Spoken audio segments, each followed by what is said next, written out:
Body cavity होती है। Body cavity में सारे ऑर्गन्स होते हैं, digestive, circulatory, respiratory, nervous, excretory and reproductive. Digestive system दो पार्ट में होता है, एलिमेंट्री कैनाल और डाइजेस्टिव ग्लैंड, जैसे हमारी बॉडी में होता है।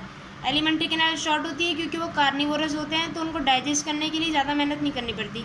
आपको पता होना चाहिए, हम वेजिटेरियन हैं तो वेजिटेरियन फूड ज़्यादा मेहनत लगती है डाइजेस्ट करने में, नॉन वेजिटेरियन फूड डाइजेस्ट करने में ज़्यादा मेहनत नहीं लगती। The mouth opens into buccal cavity leads to oesophagus through pharynx. तो सेम है, माउथ का में ओपन करता है बकल कैविटी, वो ईसोफेगस में जाता है फेरिंग्स के द्वार से। ईसोफेगस शॉर्ट ट्यूब होती है और वो इंटेस्टाइन में जाती है, इंटेस्टाइन रेक्टम में जाता है और रेक्टम फाइनली ओपन होता है। ये देखिए यहाँ पे क्लोकल एपर्चर है उससे।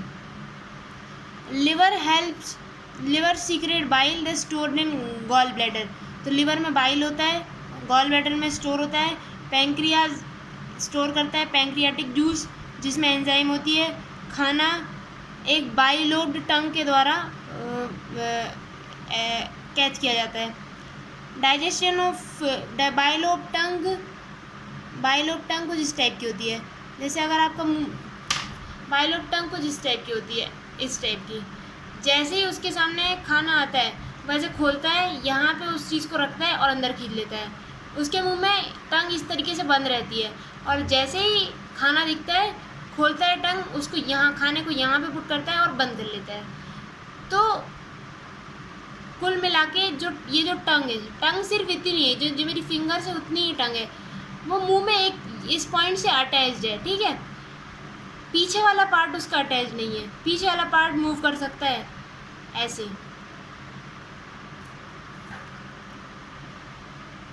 Digestion of food takes place by action of HCl and gastric juices from wall of stomach.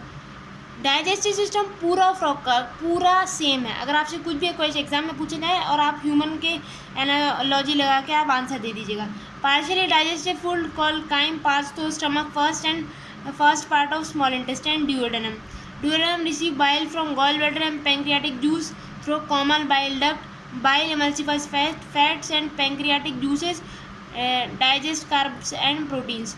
तो बाइल से क्या होता है, लिवर का बाइल से होगा हमारा फैट्स का इमल्सिफिकेशन और पैंक्रियाटिक जूसेस कार्ब्स और प्रोटीन डाइजेस्ट करेंगे।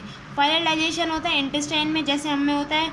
इंटेस्टाइन में न्यूमरस फिंगर लाइक फोल्ड्स होते हैं, विलाई और microvilli. Undigested solid waste move through rectum and pass through cloaca. बस जैसे हमारे इसमें एनस होता है वैसे यहाँ पे क्लोका है, बस और कुछ नहीं, बाकी पूरा कंप्लीट सेम है ह्यूमन की तरह। रेस्पिरेशन सिस्टम होता है इनका, अभी हमने यहाँ पढ़ा डाइजेस्टिव सिस्टम, अब हमारे रेस्पिरेशन सिस्टम पे। तो यहाँ पे रेस्पिरेशन दो तरीके से होता है, पानी में रेस्पायर करते हैं स्किन से, और जो ज़मीन पे जब रहते हैं तो वो स्किन, लंग्स और नेजल कैविटी से रेस्पायर करते हैं। तो पानी में जो उनका रेस्पिरेशन होता है वो स्किन से होता है, तो उसको बोलते हैं क्यूटेनियस रेस्पिरेशन। डिजॉल्व ऑक्सीजन को स्किन से डिफ्यूज़ करके वो चेंज करते हैं पानी की। यहाँ पे रहते हैं धरती पे तो बगल कैविटी, स्किन एंड लंग्स के द्वारा रेस्पायर करते हैं, इसको कहते हैं पल्मोनरी रेस्पिरेशन। लंग्स होते हैं elongated pink coloured sac like structure present in upper part of trunk, ठीक है, थोरैक्स में प्रेजेंट होते हैं। Air enters through nostrils through buccal cavity into the buccal cavity then to lungs. तो नाक के जो दो छेद रहते हैं उससे वहाँ बकल कैविटी में जाता है, बकल कैविटी से लंग्स में जाती है। During aestivation and hibernation gaseous exchange takes place through skin. जब वो सोते रहते हैं तो फिर वो स्किन से रेस्पिरेशन होता है, ज़मीन पे भी, क्योंकि ज़मीन पे भी रेस्पिरेशन स्किन से हो सकता है। The vascular system is well developed closed. अभी आगे दो सिस्टम पढ़ लिए, डाइजेस्टिव कंप्लीट ह्यूमन जैसा, सिर्फ एनस की जगह हमारा क्लोका होता है। रेस्पिरेशन दो टाइप से होता है, बहुत आसान है, कोई टर्म याद करने की ज़रूरत ही नहीं पड़ी। Vascular system is well developed closed. Lymphatic system भी होता है। ब्लड वैस्कुलर सिस्टम में heart, blood vessels and blood होता है। लिम्फेटिक सिस्टम में लिम्फ चैनल्स और लिम्फ नोड्स। हमारे इसमें लिम्फ वेजल्स होती है, इनने लिम्फ चैनल्स लिखा है। हार्ट मस्कुलर होता है, अपर पार्ट में होता है दो। अब इनका हार्ट देखिए, दो एट्रिया और एक वेंट्रिकल, तो सिंगल सर्कुलेशन होगा। हमारा में इसमें दो होते हैं दोनों, तो डबल सर्कुलेशन होता है। कवरिंग होती है पेरिकार्डियम की। Triangular structure sinus venosus joins the right atrium. तो राइट एट्रियम पे होता है एक triangular structure, sinus venosus it receives blood through major veins, vena cava. तो वीना केवा से ब्लड आता है इसमें, जैसे हमारे नॉर्मल हार्ट में होते हैं। Ventricle opens into sac like conus arteriosus on the ventral side of heart. तो वेंट्रिकल से हमारा ब्लड जाता है एट्रियम में, और एट्रियम से फिर पूरी बॉडी में। तो देखिए यहाँ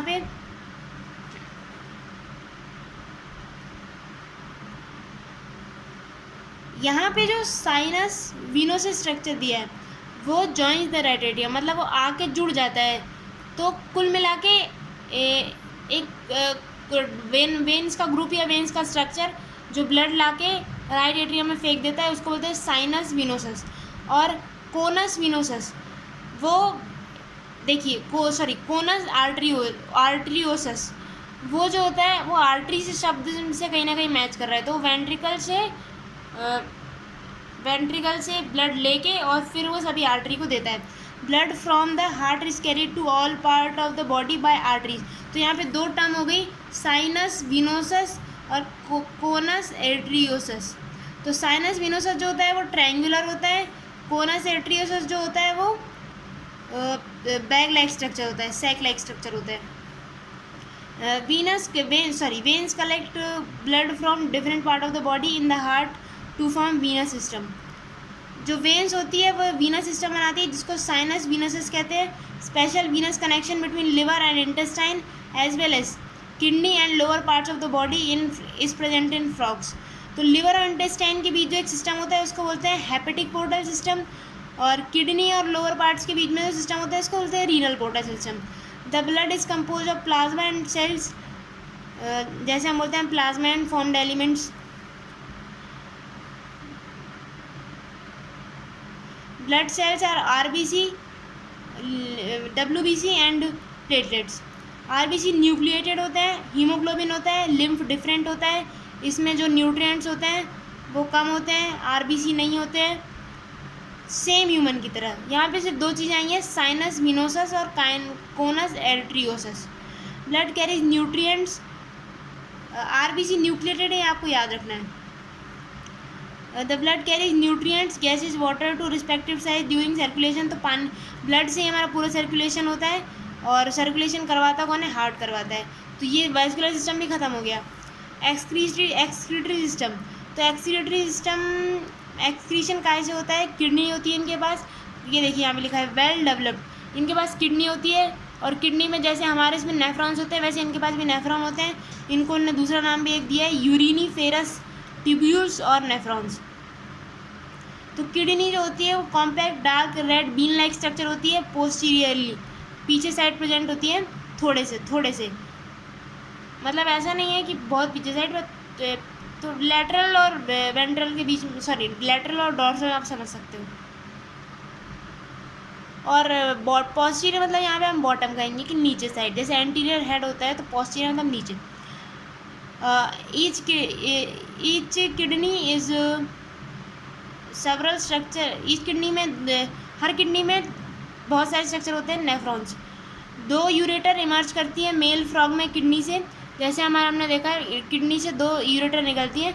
तो देखिए यहाँ पे मैं आपको पहले बता दूँ, जो हमारा टेस्टिस होता है वो किडनी में प्रेजेंट होता है फ्रॉग में, तो उसके अंदर से जो डक्ट निकलती है वो किडनी के अंदर से जाके यूरेटर के साथ, तो जो टेस्टिस और किडनी की जो डक्ट है, किडनी की डक्ट यूरेटर और टेस्टिस की डक्ट जो हमारी वास डिफरेंशिया होती है, तो वो वास डिफरेंस, तो दोनों साथ में वहाँ से निकलती हैं।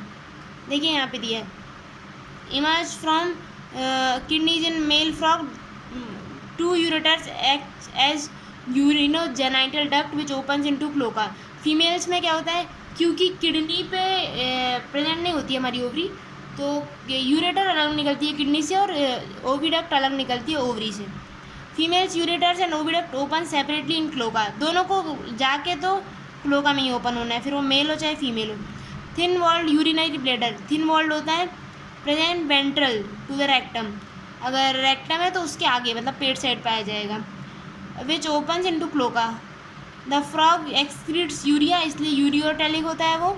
एक्सक्रीटरी वेस्ट ब्लड से कैरी किए जाते हैं, ब्लड के द्वारा, और फिर वो किडनी में जाते हैं और फिर वहाँ से सेपरेट होता है वेस्ट अलग, और फिर वो एक्सक्रीट कर दिए जाते हैं, तो क्लोका से ही बाहर हो जाता है।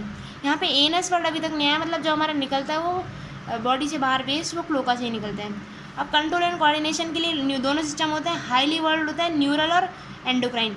हार्मोन्स इनमें भी होते हैं सारे वही gland, pituitary, thyroid, parathyroid, thymus, pineal, pancreatic, adrenals and adrenals और gonads. Nervous system, central nervous system होता है ब्रेन और spinal cord, peripheral nervous system होता है क्रेनियल और स्पाइनल, ऑटोनॉमिक नर्वस सिस्टम होता है सिंपैथेटिक और parasympathetic. There are 10 pairs of cranial nerves arising from the brain. 10 cranial nerves, 10 pair निकलते हैं, मतलब 20। Brain is enclose in brain box called cranium. Brain divide होता है fore brain, mid brain, hind brain में। और fore brain में होती है ऑल्फैक्टरी लोब्स, जैसे सूंघने वगैरह की। Paired cerebral hemisphere, 2 cerebral hemisphere होता है। अनपेयर्ड होता है डायेंसेफेलॉन। डायेंसेफेलॉन फोर ब्रेन का ही पार्ट होता है। द मिड ब्रेन में होती है ऑप्टिक लोब्स। ये एलन के क्वेश्चन में, एलन में पूछा गया था, देखिए यहाँ पे कि optic lobe are found in hind brain, तो ये गलत था। Hind brain consist of cerebellum and medulla oblongata. तो ओब्लोंगेटा जो होता है वो फोरेमन मैग्नम एक स्ट्रक्चर होता है, एक छेद होता है जहाँ से जो हमारा स्पाइनल कॉर्ड पास करती है। तो ये जो मेडुला ओब्लोंगाटा होता है फोरेमन मैग्नम से निकल के स्पाइनल कॉर्ड के साथ कंटिन्यू हो जाता है, और स्पाइनल कॉर्ड जो होती है वो वर्टिबल कॉलम में इंक्लोज होती है। अब फ्रॉग के पास बहुत सारे सेंस ऑर्गन होते हैं। टच के लिए सेंसरी पेपिले, टेस्ट के लिए टेस्ट बड्स, स्मेल के लिए नेजल एपिथीलियम, विजन के लिए आइज, हियरिंग के लिए टिम्पैनम और इंटरनल ईयर्स। आइज और ईयर्स ठीक होते हैं डेवलप, बाकी सब तो उतने खास डेवलप होते नहीं हैं। Well organise structure and the rest are cellular aggregation around nerve endings. अब नर्व एंडिंग्स के आजू बाजू सेलुलर एग्रीगेशन होते हैं, बाकी सब जो सेंसरी पेपिले, टेस्ट बड्स होते हैं। क्यों नर्व एंडिंग्स में? नर्व जो हमारा होता है न्यूरॉन होता है, वही तो सेंस करने के लिए होता है, तो इसीलिए उनके आजू बाजू सेलुलर एग्रीगेट होते हैं, मतलब गुच्छा होता है उनका, और फिर वो स्ट्रक्चर बनाते हैं ये जो दिए गए हैं यहाँ पे 3-4 सेंसरी स्ट्रक्चर। आइज होती हैं वो बल्ब जो होती हैं मतलब बाहर निकल रही रहती है, फूट के बाहर निकल रही रहती हैं। Pair of spherical structure situated in the orbit in school. Simple eyes एक ही यूनिट होती है, जैसे कॉकरोच जैसे खूब सारे उसमें स्ट्रक्चर नहीं होते, एक ही कंप्लीट यूनिट होती है जैसे हम में होती है। एक्सटर्नल ईयर एब्सेंट होता है, 2 छेद होते हैं, उनको आप टिम्पैनम बोलते हो। वो दिख सकते हैं आपको, बाहर से देखो कि दिख जाएंगे अलग ही 2 छेद। Ear is organ of hearing as well balancing. देखिए पूरा ह्यूमन जैसा है, कुछ भी इसमें अभी तक ऐसा नहीं आया है। जैसे आप देखो 2-3 आपको टर्मिनोलॉजी बता दी बस, उतनी तो ये काफ़ी चाहिए। फ्रॉग सबसे इजी पड़ जाएगा। फ्रॉग के पास well organize male and female reproductive system होते हैं। मेल रिप्रोडक्टिव सिस्टम होता है येलोइड ओवोइड। ओवोइड मतलब क्या बोलते हैं आप, oval structure. Ovoid testes which are found adhered, चिपके हुए होते हैं किडनी से by double fold of peritoneum called mesorchium. ठीक है, तो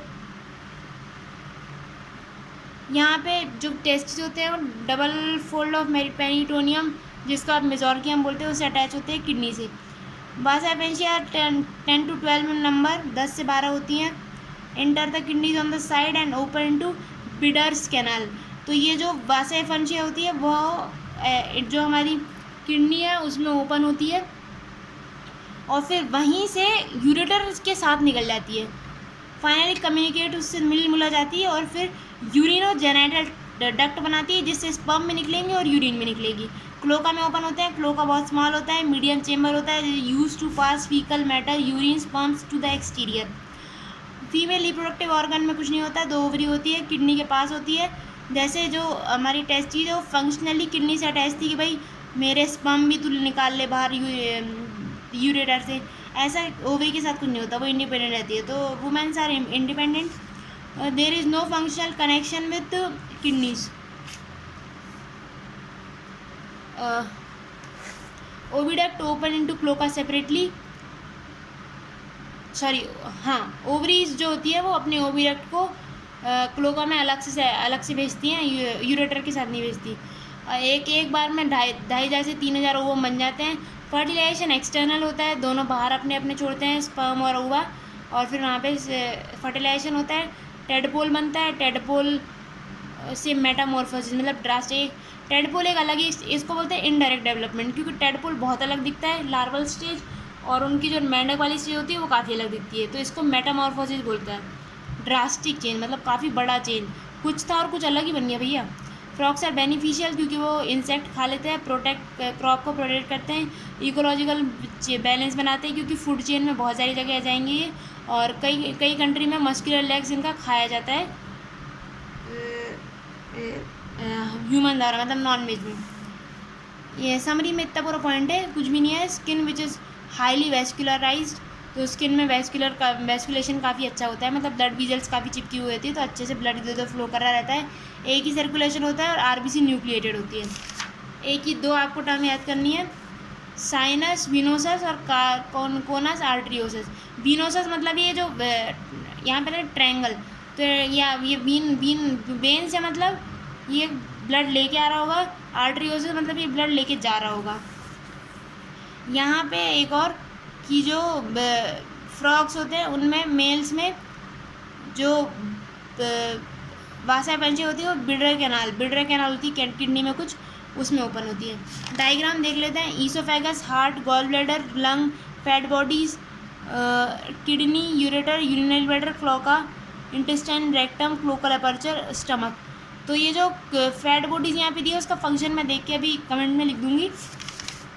यहाँ पे वसा एफर्शिया, टेस्टिस, एड्रीनल ग्लैंड जो किडनी पे होता है, rectum, urinary bladder, cloacal aperture, urogenital tract, fat bodies और किडनी, ओविडक्ट,